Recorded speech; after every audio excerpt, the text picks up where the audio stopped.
Hi, my name is Jessi Herman. I'm the channel for the non-physical entity group Vagrein, and I'm going to be speaking with you at the Ufology World Congress this September in Barcelona. I have been a channel since 2019, and the messages that come through Vagrein are that of unity consciousness and escorting humanity from a state of separation to a state of unity.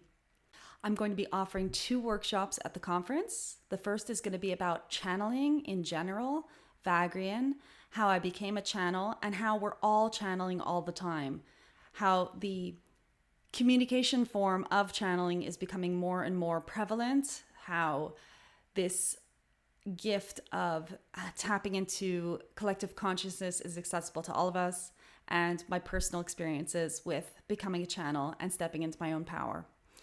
The second conference that I'm going to be holding during the Ufology World Congress is going to be a workshop, or rather a interactive question and answer period with Vagrein themselves.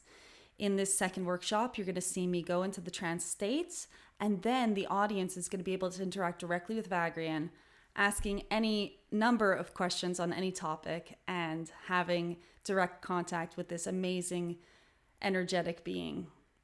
I'll step out of the way into the trance state, and you'll be able to ask your questions directly to Vagrein, live on stage. I will also be signing my book, which was channeled with Vagrein, entitled Vagrein, Seeking Ends When Sharing Begins, at the Congress, so I look forward to seeing you there.